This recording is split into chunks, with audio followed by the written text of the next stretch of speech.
Hello friends, welcome to my YouTube channel. तो आज का हमारा वीडियो है पैरामेडिकल स्टूडेंट्स के क्वेश्चन पेपर को लेकर। ठीक है, तो ये हमारा क्वेश्चन पेपर 2021 का है। ठीक है, यानी इस ईयर का है। और इसमें सब्जेक्ट कौन सा है, तो anatomy, physiology, microbiology, pathology, pharmacology, यानी कि ये सारे पैरामेडिकल स्टूडेंट्स के लिए है। ठीक है, तो पहला जो हमारा क्वेश्चन टाइप है वो है MCQ टाइप क्वेश्चन।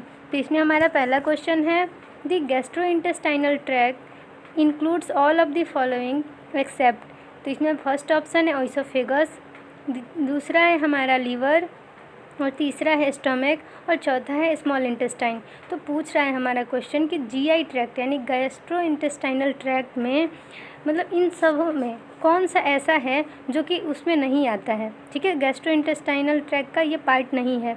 तो हमारा लीवर क्या है, वो इसका पार्ट नहीं है। तो इसका राइट आंसर होगा बी, यानी कि लीवर। लीवर क्या है, एक एसेसरी ऑर्गन है, यानी एसोसिएटेड। लीवर, पैनक्रियाज, ये सब एसोसिएटेड है। ठीक है, एसेसरी ऑर्गन में आते हैं। अब हमारा दूसरा क्वेश्चन है, for correct reading pulse oximeter should be apply, यानी कि एग्जैक्ट रीडिंग यानी सही रीडिंग अगर चाहिए हम लोग को, तो हम लोग को पल्स ऑक्सीमीटर को कितने देर हमारे हैंड में, फिंगर में होल्ड करना चाहिए। तो इसमें फर्स्ट ऑप्शन है 30 सेकेंड, सेकेंड ऑप्शन है 20 second, and third option 3 minute, and fourth option है 10 सेकेंड। तो इसका राइट आंसर हमारा होगा ए ऑप्शन, यानी कि 30 सेकेंड। हमारा थर्ड क्वेश्चन है, which of the following in the bodies largest blood vessel, यानी हमारे बॉडी का सबसे लार्जेस्ट ब्लड वेजल कौन सा है। तो फर्स्ट ऑप्शन है aorta, second option capillaries, and third option pulmonary vein, and fourth option है हार्ट। तो इसका हमारा राइट आंसर जो होगा वो है ए ऑप्शन, यानी कि एरोटा। अब हमारा फोर्थ क्वेश्चन है, normal range of SpO2 is, यानी ऑक्सीजन सेचुरेशन कितना नॉर्मल होता है। ठीक है, हमारे बॉडी में कितना ऑक्सीजन होगा तो वो नॉर्मल माना जाएगा। ठीक है, तो ये है हमारा first option 75 to 86%, second option 80 to 90%, and third option 94 to 100%, and fourth option है 85 to 100%। तो जो हमारा नॉर्मल है वो कितना है, 94 to 100%। तो इस क्वेश्चन का राइट आंसर हमारा सी ऑप्शन होगा। फिर हमारा फिफ्थ क्वेश्चन है, in which bin non infectious plastic waste is discarded. ठीक है, तो इसमें बोल रहा है कि किस डस्टबिन में हम लोग नॉन इन्फेक्शियस प्लास्टिक वेस्ट को डिस्पोज करेंगे, यानी उसको थ्रो करेंगे, फेंकेंगे।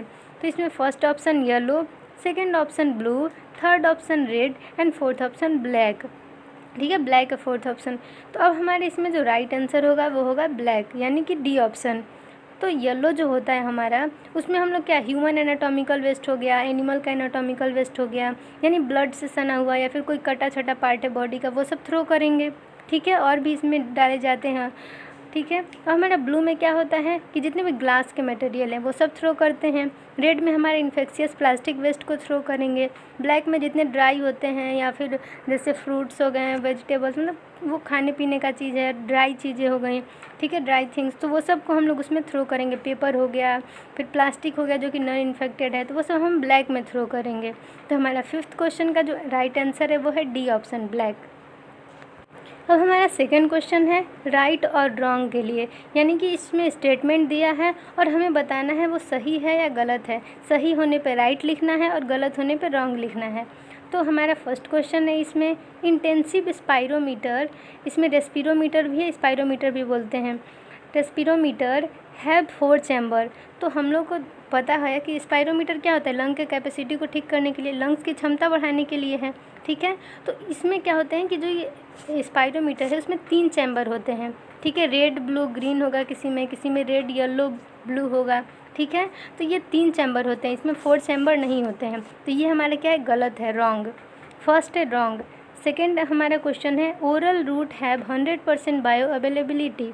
तो इसमें हमारा ये क्या है, फॉल्स है, क्योंकि इंट्रावेनस IV में होता है क्या, 100% बायो अवेलेबिलिटी। ठीक है, अब हमारा थर्ड क्वेश्चन है, there are 3 girdles present in the human skeleton, यानी हमारे ह्यूमन स्केलेटन में कितने गिल्डल्स होते हैं, 2 होते हैं।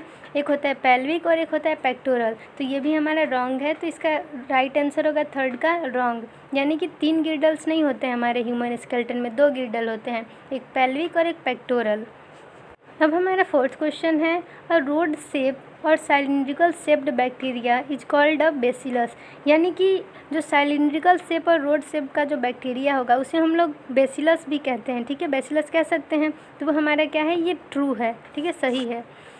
तो अब इसमें क्या है, देखिए फर्स्ट हमारा फॉल्स है, सेकंड फॉल्स है, थर्ड फॉल्स है और फोर्थ हमारा ट्रू है। और फिफ्थ क्वेश्चन है, for correct reading infrared thermometer is used in hot और ड्राई एटमॉस्फेयर।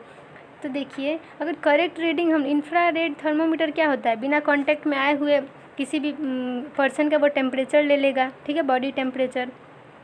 तो ये क्या है हमारा, इसके लिए क्या बोल रहा है कि इसको किसी भी ड्राई या फिर हॉट एटमॉस्फेयर में हम लोग को लेना चाहिए। तो ये क्या है, फॉल्स है, ठीक है, किसी भी एटमॉस्फेयर में हम लोग इसको ले सकते हैं, नॉर्मल एटमॉस्फेयर पे। अब हमारा थर्ड क्वेश्चन है फिलअप, यानी खाली स्थान भरना है। तो फर्स्ट क्वेश्चन है हमारा, ब्लू बॉल इन रेस्पिरोमीटर इंडिकेट, तो ब्लैंक है, फिर ml एयर इन लंग्स। तो कितना होना चाहिए ब्लू बॉल का, देखते हैं हम लोग कि स्पायरोमीटर में 3 चैम्बर होते हैं। हमारा होता है रेड, येलो, ब्लू, ठीक है, कहीं कहीं हम लोग देखेंगे कि ब्लू होगा, ग्रीन होगा और रेड होगा, ठीक है, ये भी होता है। तो हमारा इसमें जो ब्लू का होता है वो 2000 ml cc होता है पर cc, ठीक है, 1200 ml।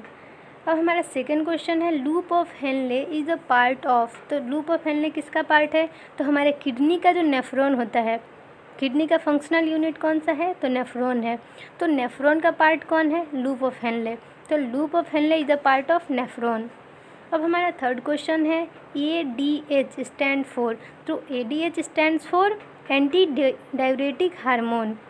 अब हमारा फोर्थ क्वेश्चन है, infrared thermometer should be blank away during temperature measurement. तो इसमें बोल रहा है इंफ्रारेड थर्मोमीटर, जो थर्मोमीटर है हमारा, जो बिना कांटेक्ट में आए हुए किसी भी पर्सन का बॉडी टेम्परेचर ले लेगा, ठीक है, तो उसको हमारे जहाँ जैसे फोरब्रेन से ले रहे हैं, यानी हमारे यहाँ पे जो ललाट है वहाँ से ले रहे हैं, माथे से, तो उसको कितना डिस्टेंस पे रखना चाहिए। तो उसको हम लोग 1 से 5 सेंटीमीटर तक के डिस्टेंस पे रख सकते हैं, यानी इंचेज में देखें तो 6 इंच, ठीक है, कहीं कहीं आप लोग को 2 to 5 सेंटीमीटर भी मिलेगा, ठीक है। तो हम लोग का फिफ्थ क्वेश्चन है अब, world AIDS day is celebrated on. तो एड्स डे, जो विश्व एड्स दिवस है वो कब सेलिब्रेट होता है, तो हमारा 1 दिसंबर को, यानी 1 दिसंबर को मनता है। और कैंसर डे हमारा भी इम्पॉर्टेंट है, जो कि 4 फरवरी को मनता है। जो हमारा टोबैको डे है, तो जो हमारा तंबाकू दिवस है वो किस दिन मनता है, तो वो हमारा 31 मई को, यानी 31 मई को मनता है, ठीक है। अब हमारा फोर्थ क्वेश्चन है, जिसमें हम लोग को शॉर्ट नोट लिखना है, यानी एक क्वेश्चन 5 नंबर का, और इसमें हमारे 3 क्वेश्चन दिए हैं, जिसमें से कोई भी दो को आंसर करना है, और दोनों के लिए 5-5 मार्क्स मिलेंगे, यानी टोटल 10 मार्क्स। तो इसमें हमारा फर्स्ट है पेनक्रियाज, सेकंड है एनीमिया और थर्ड है हमारा डिफाइंड रेस्पिरेटरी सिस्टम। तो हम लोग देखते हैं पेनक्रियाज। तो सबसे पहले हम लोग जानते हैं कि पेनक्रियाज क्या है। तो पेनक्रियाज हमारा क्या है कि एक्सेसरी ऑर्गन है गैस्ट्रोइंटेस्टाइनल ट्रैक्ट का, ठीक है। ये क्या है, हमारा ग्रेइश पिंक कलर का होता है और हमारे स्टमक के पीछे होता है, ठीक है, यानी कि हमारे एब्डोमिनल कैविटी के बैक में प्रेजेंट होता है, पीछे में, ठीक। अब इसके अगर हम लोग पार्ट देखें पेनक्रियाज के, तो क्या होता है हमारा, जैसे स्टमक का पार्ट होता है कार्डियक, फंडस और पाइलोरिक, वैसे ही पेनक्रियाज का भी पार्ट होता है। तो इसमें क्या होता है, हेड होता है, नेक होता है, बॉडी होता है, इसका टेल भी होता है और फिर पेनक्रियाटिक डक्ट होता है। ये 5 पार्ट होते हैं हमारे पेनक्रियाज के। पेनक्रियाज जो है वो कुछ एंजाइम्स को भी सिक्रेट करता है। तो उसमें हमारा पहला एंजाइम है एमाइलेज, दूसरा है ट्रिप्सिन और तीसरा है लाइपेज। तो हमारा जो एमाइलेज एंजाइम है वो कार्बोहाइड्रेट के डाइजेशन में हेल्प करता है, और हमारा जो ट्रिप्सिन है वो हमारे प्रोटीन के डाइजेशन में हेल्प करता है, और हमारा थर्ड है लाइपेज, तो वो हमारे फैट को डाइजेस्ट करता है, फैट के ब्रेकडाउन में हेल्प करता है, ठीक है।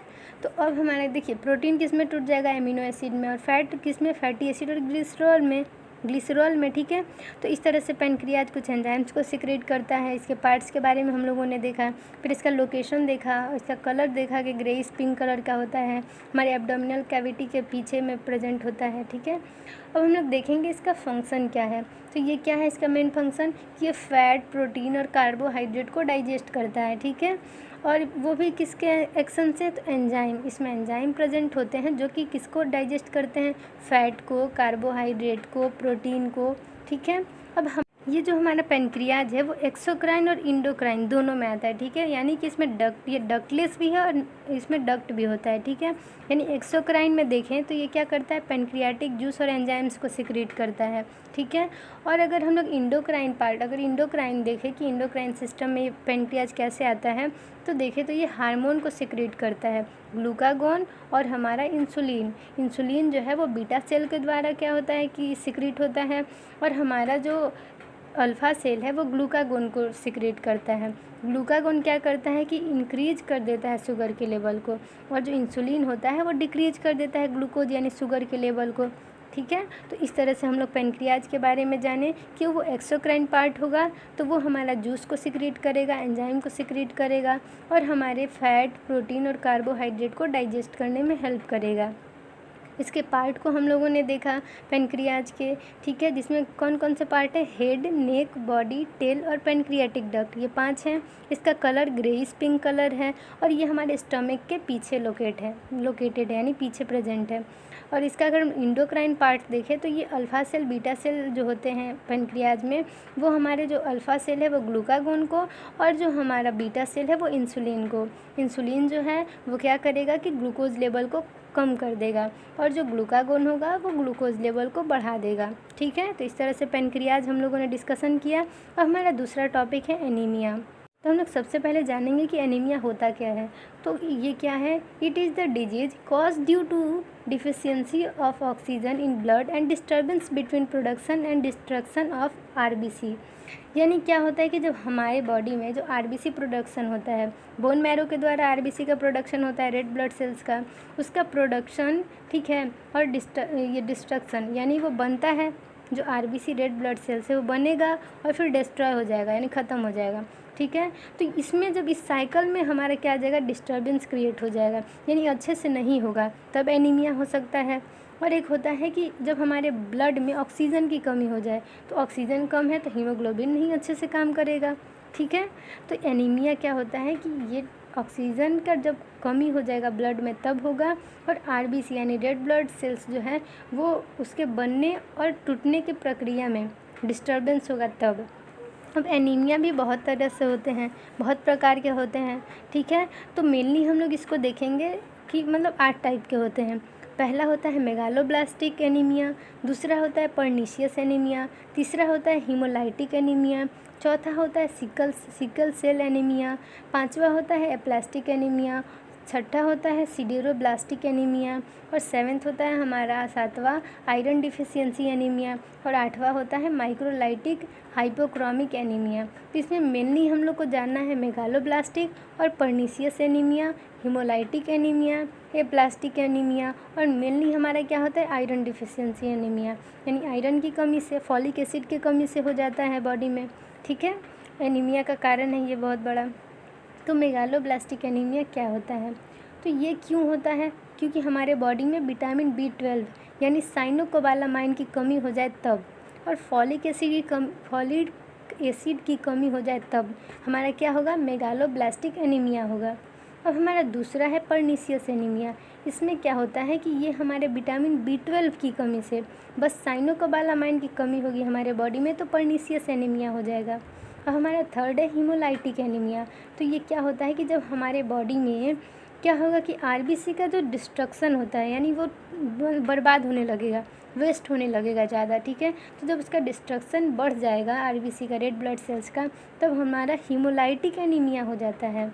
और चौथा हम लोग देखें तो एप्लास्टिक एनीमिया, यानी कि बोन मैरो का जो फंक्शन है वो अच्छे से नहीं होगा, बोन मैरो अच्छे से फंक्शन नहीं करेगा हमारा, तो हमारा जो रेड ब्लड सेल्स का प्रोडक्शन है, डिस्ट्रक्शन है, वो वहाँ पे मतलब अफेक्टेड होगा, ठीक है। तो अब हमारा हो गया एप्लास्टिक एनीमिया, जिसमें बोन मैरो क्या होगा तो उसका फंक्शन अच्छे से नहीं करेगा वो। अब हमारा आयरन डिफिशियंसी एनीमिया में क्या होता है कि आयरन का जो इंटेक है यानी कम आयरन लें हम लोग अपने डाइट से कम आयरन लेंगे तो क्या होगा, आयरन डिफिशियंसी हो जाएगा। और ऐसा होगा कि हमारा बॉडी जो है, जितना हम लोग अपने डाइट में यानी खाना खा रहे हैं, आयरन एकदम बढ़िया उसमें है। जैसे गुड़ खा रहे हैं, चना खा रहे हैं हम लोग, उसमें बहुत अच्छा अमाउंट में आयरन होता है, ठीक है। और जैसे में हम लोग केला खा रहे हैं और फिर एप्पल खा रहे हैं, सेब, तो ये सब में आयरन बहुत ज़्यादा होता है, ठीक है। तो अच्छा होता है मतलब ये। और क्या हो रहा है कि हम लोग खा रहे हैं, आयरन का जो क्वांटिटी है वो ठीक ले रहे हैं, लेकिन हमारे बॉडी में एब्जॉर्व ही नहीं हो रहा है, ठीक है। तो एक ये प्रॉब्लम है। और एक है कि हम लोग ले ही नहीं रहे अपने डाइट में, तो वो दूसरी प्रॉब्लम है, जिसके चलते आयरन डिफिशियंसी हो जाएगा। और गर्ल्स में क्या होता है कि मेंस्ट्रुअल साइकिल यानी कि मेंस्ट्रुएशन के कारण यानी पीरियड्स के कारण इनके बॉडी में आयरन की कमी हो जाती है, ठीक है। अब हमारा क्या है कि इसके कारण क्या हैं, यानी मतलब ये कारण तो जान लिए कि ये इन कारणों के चलते होता है और इस तरह के हमारे एनीमिया हो सकते हैं। अब हमारा है कि इसका इफ़ेक्ट क्या होगा हमारे बॉडी पे। एनीमिया हो गया तो हम लोग मतलब क्या फेस करेंगे, हमारे बॉडी को क्या फेस करना पड़ेगा। तो क्या है कि हम लोग बहुत जल्दी थक जाएंगे, कोई भी काम करेंगे तो हमारा सांस फूलने लगेगा, ठीक है, हाँफने लगेंगे, फिर चक्कर सा आने लगता है, ठीक है, धुंधला धुंधला दिखने लगेगा। और फिर मतलब अचानक से ऑक्सीजन की कमी के कारण हम लोग चक्कर खा के गिर भी सकते हैं, अनकॉन्शियस हो जाएंगे, ब्रीथलेसनेस हो जाएगा, डिजीनेस हो सकता है, फैटिग हो जाएगा, थक जाएंगे। एनीमिया मेनली गर्ल्स को अफेक्ट करता है बॉयज़ के कंपैरिजन में देखें तो, due to their menstruation cycle, ठीक है। मेंस्ट्रुअल साइकिल होता है गर्ल्स में, इसीलिए उन लोग में एनीमिया का खतरा ज़्यादा होता है। अब हम लोग देखेंगे कि इसके सिम्टम्स क्या क्या होते हैं यानी लक्षण, ठीक है। तो उसमें हो जाएगा हमारा ब्रीथलेसनेस, टायर्डनेस यानी थकान हो जाएगी, सांस लेने में दिक्कत होगी यानी सांस फूलने लगेगा, फिर भूख नहीं लगेगा, हमारे स्किन का कलर चेंज होगा, ठीक है, मतलब थोड़ा पेल कलर का हो जाएगा। फिर हमारा अनकॉन्शियसनेस यानी बेहोश हो जाएंगे, ऑक्सीजन की कमी होगी तो बेहोश होने लगेंगे, चक्कर सा आने लगेगा। इसका इलाज क्या है यानी ट्रीटमेंट कैसे कर सकते हैं, तो यह है कि हम लोग को पहले अपना बैलेंस डाइट मेंटेन करना है, एक्सरसाइज तो करना ही है, मेडिसिन्स लेने हैं, ठीक है, डॉक्टर के प्रिस्क्रिप्शन से, डॉक्टर से कंसल्ट करके। फिर ब्लड ट्रांसफ्यूजन के थ्रू भी हम लोग अपने आयरन के जो लेवल को मेंटेन कर सकते हैं, ठीक है। फिर हम आयरन सप्लीमेंट लेंगे, जैसे फॉलिक एसिड का टैबलेट आता है, आयरन टैबलेट्स आते हैं, ठीक है, वो सब को लेके हम लोग अपना जो नीड है बॉडी का उसको फुलफ़िल करेंगे, ठीक है। तो इस तरह से हम लोग को मतलब जो आयरन की कमी हो रही है जिससे हमारा एनीमिया हो जा रहा है उससे हम लोग को निजात मिलेगा, ठीक है। तो अब हमारा थर्ड टॉपिक है रेस्पिरेटरी सिस्टम। तो रेस्पिरेटरी सिस्टम क्या है, सबसे पहले जानते हैं रेस्पिरेशन क्या होता है। तो ये क्या है, एक ब्रीथिंग का प्रोसेस है यानी सांस लेने का, जो हम लोग सांस लेते हैं और छोड़ते हैं उसकी प्रक्रिया है। जो हम लोग सांस लेते हैं उसे हम लोग इन्हेलेशन या फिर इंस्पिरेशन बोलते हैं, और एक्सहेलेशन यानी सांस छोड़ना जिसे एक्सपीरेशन भी बोलते हैं, ठीक है। तो अब हम लोग रेस्पिरेटरी ट्रैक को देखेंगे, ठीक है। तो इसमें हमारा दो होता है, एक अपर रेस्पिरेटरी ट्रैक और एक लोअर रेस्पिरेटरी ट्रैक। तो हमारा जो अपर रेस्पिरेटरी ट्रैक है वो नोज से लेकर लैरिंग्स तक होगा, लैरिंग्स तक, ठीक है। तो नोज, फिर होगा नेजोफेरेंस, फिर ओरोफेरेंस, फिर होता है लैरिंग्स, ठीक है। अब हम लोग लोअर रेस्पिरेटरी ट्रैक को देखें तो इसमें हमारा ट्रैकिया आ जाएगा, राइट एंड लेफ़्ट ब्रोंकी आ जाएगा, फिर ब्रोंकियोल्स आ जाएंगे, और हमारा जो अल्वियोली है जहाँ पे मेन एक गैसियस एक्सचेंज होते हैं, ठीक है, तो ये आ जाएगा। लोअर रेस्पिरेटरी ट्रैक में पूरे इंपॉर्टेंट वाले हैं, जैसे ट्रैकिया हो गया, अल्वियोली हो गया, फिर हमारा ब्रोंकियोल्स हो गए, ये सारे, ठीक है। अब हम लोग इसका डायग्राम भी इसमें बनाना होगा, ठीक है, इस क्वेश्चन में। तो अब हमारा क्या है कि रेस्पिरेटरी सिस्टम में दो पाथवे होता है, कंडक्टिव पाथवे और एक रेस्पिरेटरी पाथवे। इसमें पहले हम लोग जानें कि एक अपर रेस्पिरेटरी ट्रैक होता है और लोअर रेस्पिरेटरी ट्रैक होता है। अपर में नोज, नेजोफेरेंस और फिर ओरोफेरेंस और हमारा लैरिंग्स आएगा, और जो लोअर रेस्पिरेटरी ट्रैक है उसमें trachea, right and left bronchi, फिर ब्रोंकियोल्स और अल्वियोली आएंगे। और हमारे रेस्पिरेटरी सिस्टम में दो पाथवे होता है, एक कंडक्टिव पाथवे और एक रेस्पिरेटरी पाथवे।